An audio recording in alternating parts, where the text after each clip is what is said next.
సహకార రంగ సంస్థల్లో ఎస్సీ, ఎస్టీ, బీసీ మైనార్టీలకు 50% రిజర్వేషన్లు అమలు చేయాలని సమావేశం జరిగింది.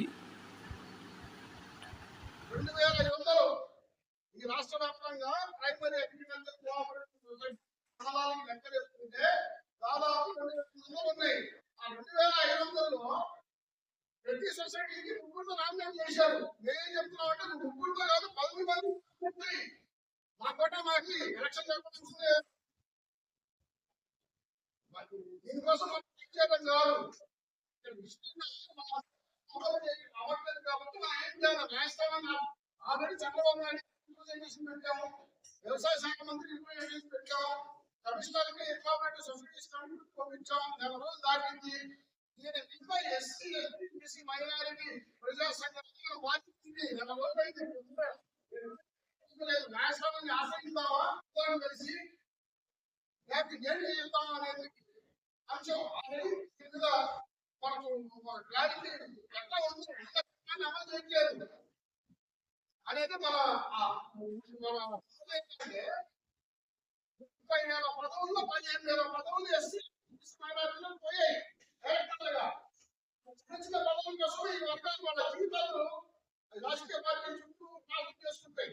వాళ్ళ పదవులు వాళ్ళ పార్టీలో ఉన్నటువంటి ఆక్రమణకి ఇస్తారు కానీ లేకపోతే అనుభవం కోసం బీసీలో బాగా కష్టపడుతున్నారు, బాగా సిగ్గులో కష్టపడుతున్నారు, మైనార్టీలో కష్టపడుతున్నారు. మనకంతా మనం ఉంటుంది మీ పార్టీ మా వర్గాలు మీరా అన్నాము కాబట్టి రిజర్వేషన్ కోసం ఉన్న రిజర్వేషన్ ఎందుకు అమలు చేయాలి నిలదీసేటువంటి కార్యక్రమం ఉంది.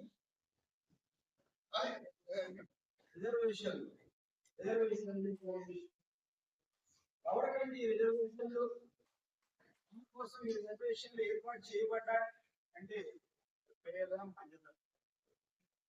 మన భాషలో చెప్పాలంటే అడుగు వర్గ ప్రజలు. మరి అడుగు వర్గాల ప్రజలు అభివృద్ధి కోసం 1.25 లక్ష ఏర్పాటు చేసినటువంటి న్యాయాలయంలో రిజర్వేషన్ మొత్తంగా మనం చూసినట్లయితే మరి 75 సంవత్సరాల నుంచి మరి రిజర్వేషన్లు ఈ మాత్రం అమలవుతా ఉన్నాయి. వీటికి అమలు ఉన్నాయి, వీటికి అమలు కావడం అనేది కూడా ఉన్నటువంటి మనందరికీ దాదాపుగా తెలుసు. అయితే మనం కొన్ని సందర్భాల్లో వాస్తవాలు మాట్లాడుకోవడం కోసం వాస్తవాలు అనేది దాచుకుంటారు.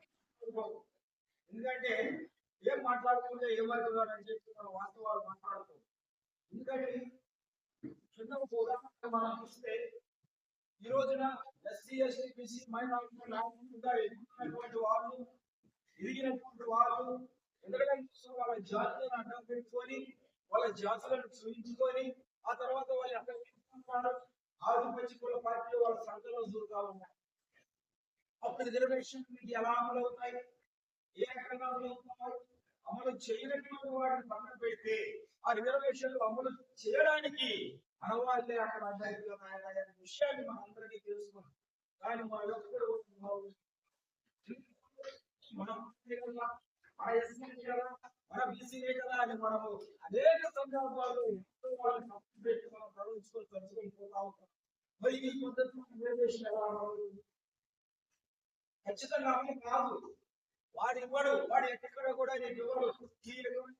స్థానాల్లో లేదా డెవలప్ అవుతాడు, అభివృద్ధి అవుతాడనేటువంటి స్థానాల్లో ఎక్కడ మనం కాకుండా ఉండడమే వాటికి కావాలి.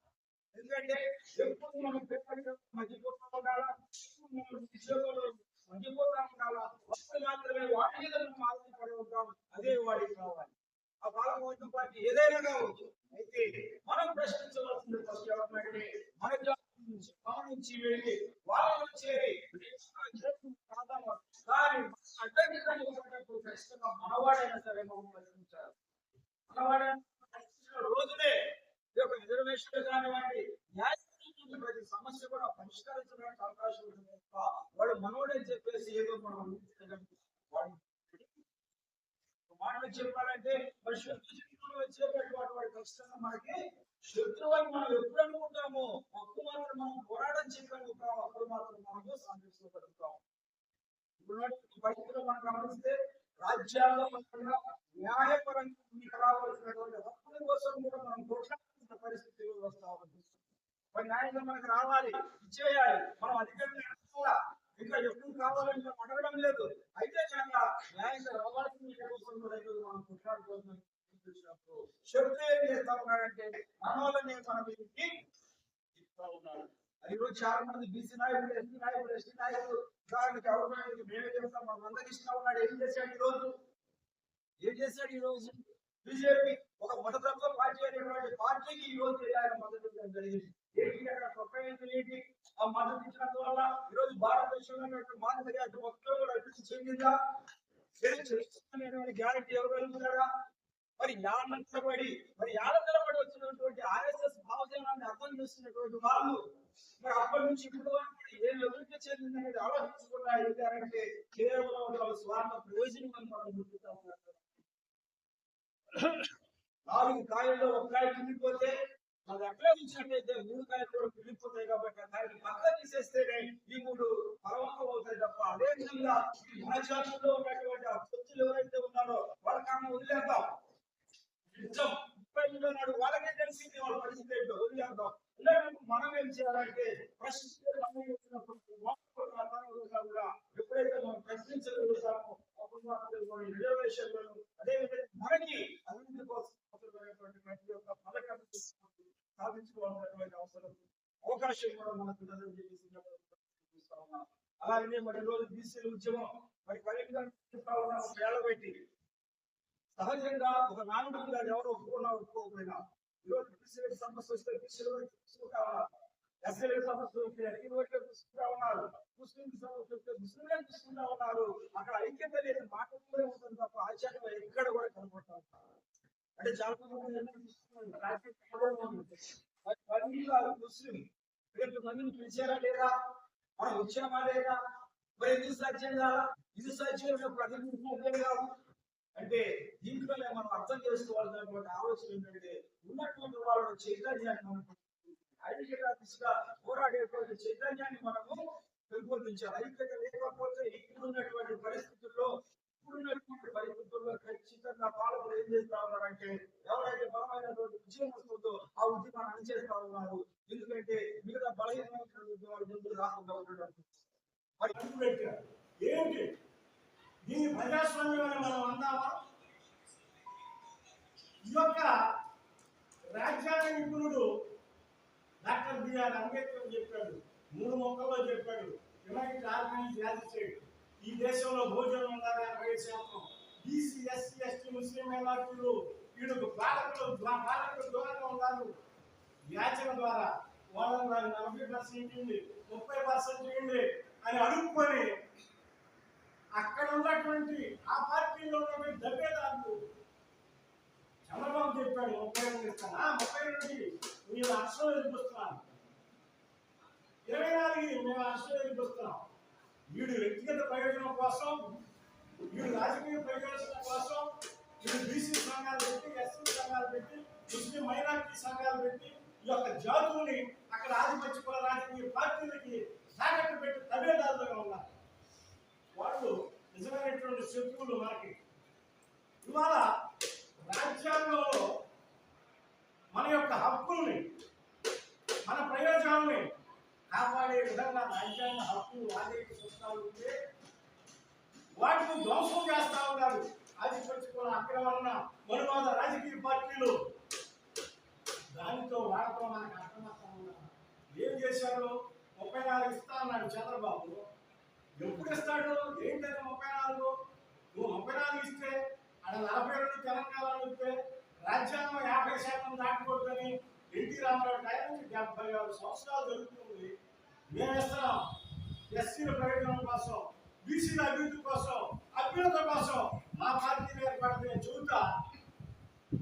స్వతంత్రం వచ్చి ఎప్పటి వరకు కూడా వీడు ఇస్తానంటాం, మళ్ళీ 50 దాటింది, 50 దాటుతున్న కోర్టు కొట్టేసింది, కోర్టు మీద పెట్టేశారు. కోర్టు సృష్టించింది ఇది. 50 దాటకూడదని సుప్రీం కోర్టు సృష్టించింది. రాజ్యాంగంలో ఎక్కడ 50% దాటకూడదు అనేది లేదు. ఇది మనం గమనించాలి. ఇది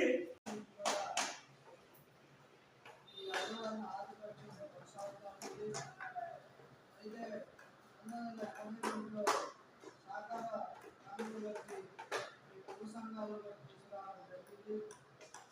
1957లో పట్టిగా వాసన ఫెడరేషన్ వచ్చింది. ఆ తర్వాత న్యాయపరమైన వాసన తీసుకొచ్చారు. ఆ తర్వాత ఆ రకంగా ఈరోజు 56 కార్పొరేషన్ల సహకార తీసుకొచ్చారు. ఇవన్నీ కూడా కోఆపరేటివ్ చట్టాల్లో పనిచేస్తూ ఉంది. ఇవన్నీ కూడా కరెక్ట్గానే నిర్వహిస్తూ ఉంటాడు. జిల్లా ఆఫీసులు చూస్తుంటారు. అయితే సహకార రంగం కోఆపరేటివ్ రంగానికి అనుబంధంగా ఇవన్నీ కూడా పనిచేస్తూ ఉంటాయి. ఇవన్నీ లోన్ ఇచ్చేది కూడా బీసీ కార్పొరేషన్ నుంచి తీసుకుంటూ ఉంటారు. వీళ్ళందరినీ కూడా ఈ కోఆపరేటివ్ ఏదైతే బ్యాంక్ ఉందో దాంట్లో సభ్యులుగా నమోదు చేయాలని అవసరం ఉంది. కానీ సభ్యులుగా నమోదు చేయరు. ఎందుకంటే అక్కడ ఇదే భారతదేశం అంతా కూడా ఈ అగ్రవర్ణ సంబంధించిన కాబట్టి ఈ ఏదైతే రక్షణ కార్పొరేషన్ అని న్యాయపాలన కార్పొరేషన్ రక్షణ కార్పొరేషన్ ఈ కార్పొరేషన్ ఎవరిని కూడా మెంబర్గా చేర్చకుండా ఆ కోఆపరేటివ్ చట్టాల్లో ఉన్న విలువలు లేకుండా ఆ రకంగా ఇల్లు కూడా పెడితే మరి సభ్యులు పంపించే వాళ్ళు వెళ్తే రాజకీయ ఆధిపత్యాన్ని ఆ జరిగినట్టు కోఆపరేటివ్ బ్యాంక్ దగ్గర రాకుండా డబ్బులు మట్టికి 200 500 మట్టికి చాలా మట్టికి కోఆపరేటివ్ బ్యాంకు కట్టించుకొని దాని అడ్మినిస్ట్రేషన్ మట్టికి చేస్తుంటారు. మరి అదేవిధంగా చెప్పినట్టు ఈ రాష్ట్ర స్థాయిలో మన కృష్ణ జిల్లాలోనే ఒకటి కోఆపరేటివ్ అర్బన్ బ్యాంక్ సహకారం ఉంది. తర్వాత కోఆపరేటివ్